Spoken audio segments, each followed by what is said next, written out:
Ah là là, il y a tellement de choses que j'aurais aimé savoir avant d'être papa. Et aujourd'hui, je vais tout vous dire. Et pour vous les futurs papas, je vais vous donner plein de petits tips, plein de petites choses à savoir. Et pour les futures mamans aussi, bien sûr. Donc, j'ai tout noté sur mon téléphone. J'ai fait en plusieurs chapitres, en 3 chapitres. Il y a bébé juste à côté. Je commence à tourner.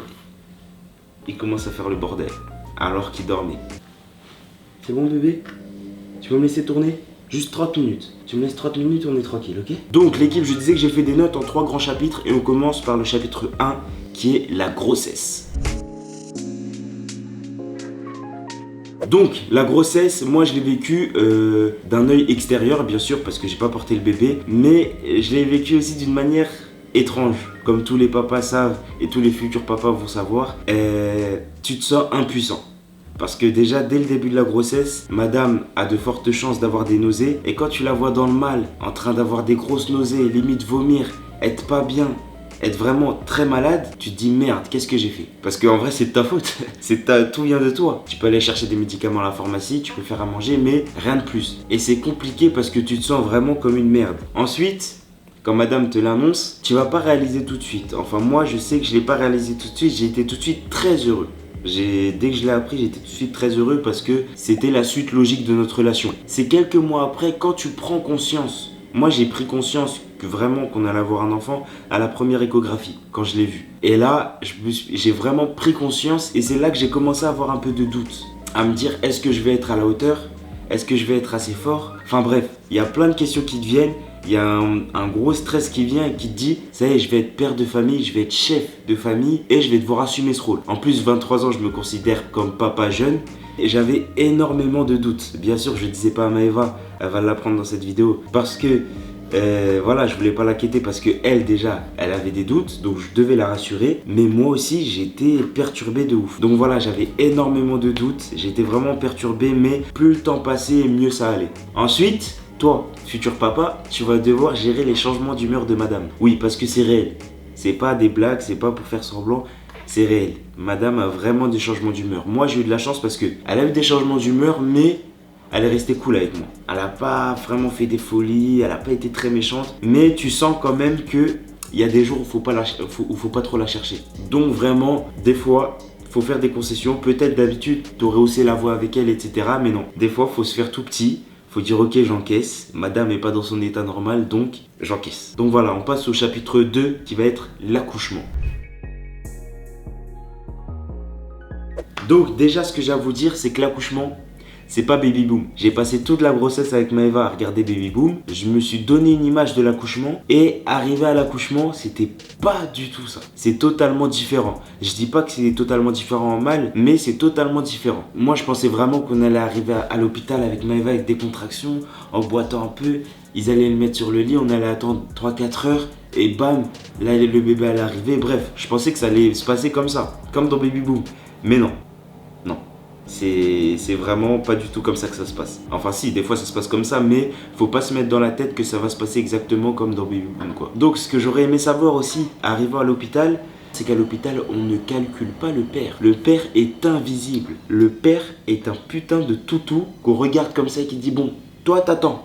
Toi, tu la fermes et t'attends. On fait les choses avec votre femme, on s'occupe de votre femme, tu la fermes et t'attends. C'est vraiment moi comme ça que je l'ai ressenti. Donc c'est une dinguerie. Bref, j'ai pas du tout mal pris parce que je sais très bien que on est là pour l'accouchement de madame et c'est normal.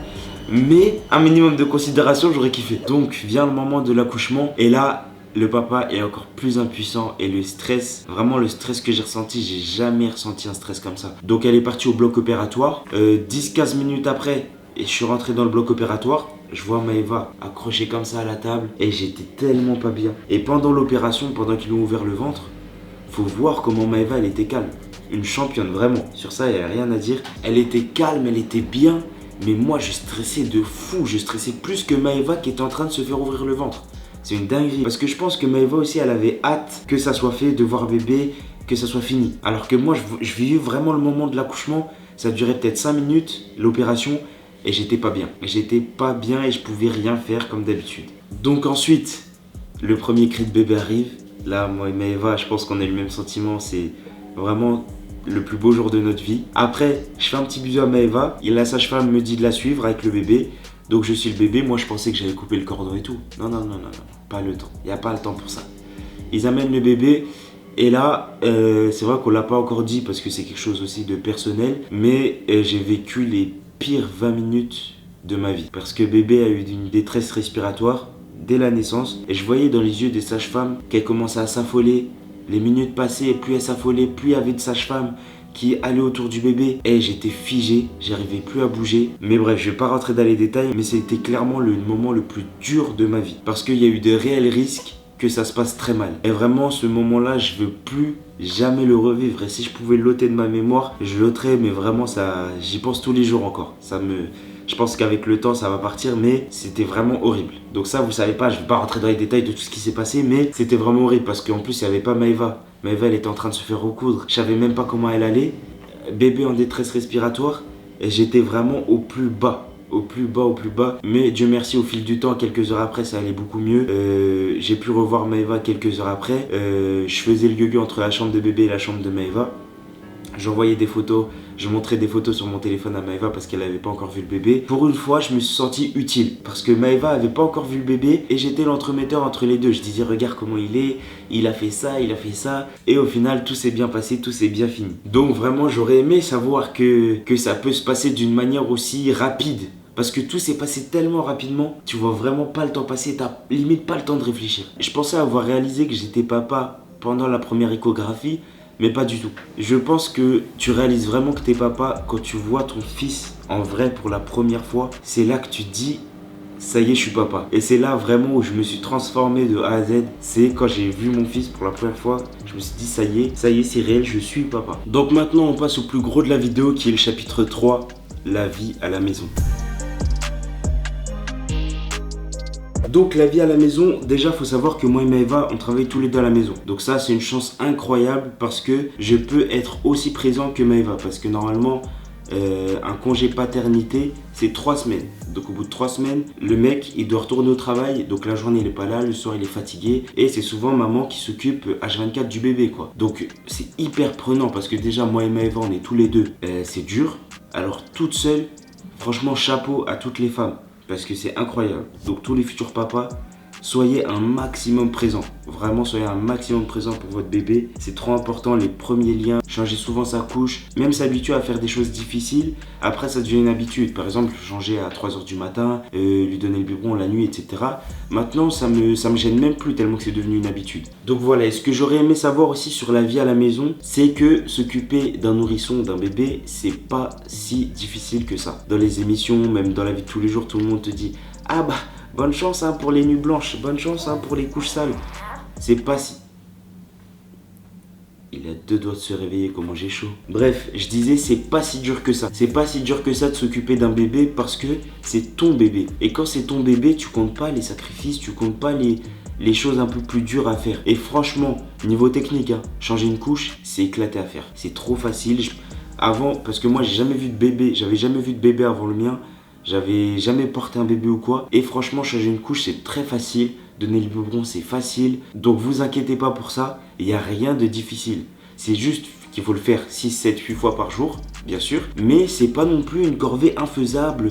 Oh, bonne chance, même la nuit. C'est un rythme à avoir avec madame. Donc, franchement, ce que j'aurais aimé savoir, c'est ne stresse pas, frérot. C'est pas si dur que ça. Et aussi, ce qui suit ce que je viens de dire, c'est que j'ai été tout de suite très à l'aise avec bébé. Alors que comme j'ai dit, j'en avais jamais vu avant. Et j'étais tout de suite très à l'aise pour le porter, pour lui donner le biberon, pour le changer, pour tout. J'ai été très à l'aise très vite, dès les premiers jours. Alors que limite Maëva, elle avait plus peur que moi. Moi j'étais très à l'aise, donc je pense, ne stressez pas du tout à ce niveau-là. Il y a un instinct qui s'installe et vous allez assurer dès le début parce que c'est votre bébé. Aussi, ce que j'aurais aimé savoir, c'est les coliques. Donc j'en ai entendu parler bien sûr avant l'accouchement, mais je pensais pas que ça allait être aussi dur de calmer les coliques parce que bébé, en ce moment, là il a 1 mois et demi. Depuis ces 1 mois, il fait que pleurer parce que le pauvre il a mal au ventre. Et pour le calmer du coup, moi je savais pas qu'il fallait changer de lait, qu'il fallait donner du calmosine, peut-être changer d'eau, peut-être c'est ses vitamines parce que tous les jours il faut lui donner une petite vitamine et c'est peut-être ça qui lui donne des coliques. Il y a tellement de facteurs qui lui donnent des coliques que faut tout tester. Faut tout essayer de changer Ah ça il vomit plus, donc non faut pas lui donner. Ah ça il fait caca vert, c'est bizarre, faut pas lui donner. Ah ça il a encore plus mal, non faut pas lui donner. Donc là on est tout juste depuis peut-être une semaine en train de trouver le juste milieu parce que il a été constipé, il a eu encore plus mal au ventre, il a pleuré de ouf. Mais là on est en train de trouver le bon lait, le bon petit médicament et la bonne eau pour que tout soit bien, pour qu'il ait le moins mal possible. Parce que les coliques c'est presque inévitable, mais pour qu'il ait le moins mal possible et qu'il soit le mieux possible. Donc sur ça, préparez-vous à tester plusieurs laits, tester plusieurs choses. C'est dur, c'est chiant, mais il faut le faire pour que bébé soit le mieux possible. Parce que quand il est mal à cause d'un lait et qu'il pleure toute la nuit, c'est hyper chiant. Donc ce que j'aurais aimé savoir aussi, c'est de ne pas respecter les règles. Donc quand je dis ne pas respecter les règles, c'est bien sûr respecter les grands principes, comme ne pas prendre son bébé par les pieds et le jeter sur le mur. Mais quand je dis ne pas respecter les règles, c'est faut lui donner le biberon toutes les 3 heures. Faut le coucher à 22 heures et il faut absolument le réveiller toutes les 3 heures pour qu'il prenne le biberon. Ou faut le faire dormir toute la nuit sans lui donner le biberon. Ça, c'est toi et ton bébé. C'est les parents et son bébé, comment vous sentez la chose. Faut vraiment pas se comparer aux autres. Vraiment pas se comparer aux livres parce que moi j'ai lu plein de choses, j'ai regardé plein de vidéos qui disaient faut faire comme ça, comme ça, comme ça. Après, quand bébé était là, j'ai fait comme ça, comme ça, comme ça, mais ça fonctionnait pas. Bébé n'appréciait pas ou il me le faisait savoir directement. Avant, moi, je voulais absolument qu'il finisse ses biberons parce que j'avais peur qu'il grossisse pas. Il s'endormait au biberon, je le réveillais, je lui donnais. Alors que non, c'est comme il le sent. Vraiment, j'aurais aimé savoir ça avant que c'est ton bébé qui décide et pas toi. Donc, ce que j'aurais aimé savoir aussi, c'est que je ne pensais pas du tout m'attacher aussi vite à bébé. Dès la première fois que j'ai vu, j'ai eu un lien immense avec lui. Il sait pas encore parler. Là, clairement, tout ce qu'il fait, c'est chier, vomir, boire. C'est tout ce qu'il fait, mais je peux mourir pour lui. Clairement. Je peux mourir pour lui. Là, demain, on me dit, tu meurs ou c'est ton bébé. Je meurs direct. Il n'est pas encore forcément très attaché à moi, mais je pensais pas que le lien du père, même de la mère, des parents allait être aussi fort avec bébé. C'est incroyable le lien parce que moi, je suis pas du tout quelqu'un qui s'attache. Faut savoir que je suis pas du tout quelqu'un qui s'attache vite, qui voilà. Je pensais que j'allais m'attacher à bébé quand il allait commencer à faire des sourires, à rigoler, à avoir un petit lien avec moi, tu vois. Mais là, même sans lien, quand c'est tombé. Après, ça dépend des parents. Il y a des parents, ça va venir plus tard le lien. Il y a des parents, ça va venir tout de suite. Mais moi, c'est venu tout de suite. Et il faut savoir que pour les futurs parents, faut pas avoir d'inquiétude si le lien ne vient pas tout de suite. Si tout de suite vous dites pas je peux mourir pour lui. Ça dépend des personnes, ça dépend de la complicité. Voilà. Mais faut pas s'inquiéter si ça vient pas tout de suite. C'est pas non plus péjoratif. C'est normal. Donc aussi une chose que j'aurais aimé savoir, c'est être aussi présent avec madame que pendant la grossesse. Parce que c'est vrai que pendant la grossesse, j'étais hyper présent pour Maëva. Et dès que Noé est apparu, c'est vrai que toute mon attention, elle était pour Noé. J'étais à 24 pour Noé. C'est vrai que j'ai moins calculé Maëva. Et je vous cache rien, c'est vrai qu'on a eu quelques moments froids à cause de ça, on a eu quelques petites engueulades parce que Maëva elle était frustrée que je la calcule plus, tu vois. Et c'est vrai que ça a été une erreur de ma part parce que je m'y attendais pas, je pensais que Maëva elle allait être aussi à fond sur Noé que moi, mais c'est pas pareil pour la mère parce que la mère a porté le bébé, donc elle a besoin de se sentir bien dans son corps, elle a besoin de se sentir belle, elle a besoin de se sentir forte. Et si personne lui dit, personne lui fait comprendre, c'est compliqué. Donc là, j'ai compris depuis quelques semaines, donc j'essaye vraiment d'être présent de ouf aussi pour Maëva, de lui faire sentir qu'elle est belle, qu'elle a vite récupéré de l'accouchement, etc. Mais c'est quelque chose qu'il faut savoir les gars, ne négligez pas votre femme quand elle a accouché parce que elle peut vite perdre confiance en elle. Donc voilà l'équipe, c'est à peu près tout ce que j'avais à vous dire. Pour les futurs parents, je pense que vous avez les clés. Ce qu'il y a à retenir de cette vidéo, c'est vraiment qu'il n'y a pas de règles. Vivez les choses comme vous le sentez et comme bébé le sent. Vraiment, un métier de parent, ça ne s'apprend pas. C'est un truc qui vient au fur et à mesure. Et là, bébé est là que depuis 1 mois et demi. J'ai une tonne de choses encore à apprendre. Je pense que je ferai une vidéo UDET quand il aura 1 an et demi. Des choses que j'ai encore apprises. Mais je suis sûr que j'ai des tonnes et des tonnes de choses à apprendre encore. Dites-moi si ça vous a plu. Et dites-moi en ce moment, parce que je vous avoue, on est dans la profession, on doit continuer. Je vous avoue que en ce moment sur ma chaîne, je suis un peu perdu. Je me demande si pourquoi pas continuer que sur la chaîne en couple et arrêter ma chaîne, ou soit continuer vraiment sur ma chaîne, une vidéo par semaine, mais je sais pas encore vraiment dans quelle direction aller. Donc dites-moi si ça vous plaît de me voir seul, ou si vraiment vous voulez me voir qu'avec Maëva. Voilà. Je prendrai pas mal si vous dites on veut te voir qu'avec Maëva, bien sûr. Donc voilà l'équipe, on se retrouve bientôt pour une nouvelle vidéo. Du coup, soit sur la chaîne en couple, soit sur ma chaîne, je sais pas, je vais voir. Mais si vous voulez me voir sur ma chaîne, motivez-moi dans les commentaires. Franchement, je pense que ça va me faire grave du bien parce que je suis grave hésitant en ce moment à ce niveau-là. Et je parle vite, hein. J'ai débuté là. Donc voilà, équipe, on se retrouve bientôt pour une nouvelle vidéo. C'est léger, tout est carré dans l'axe. Mouah.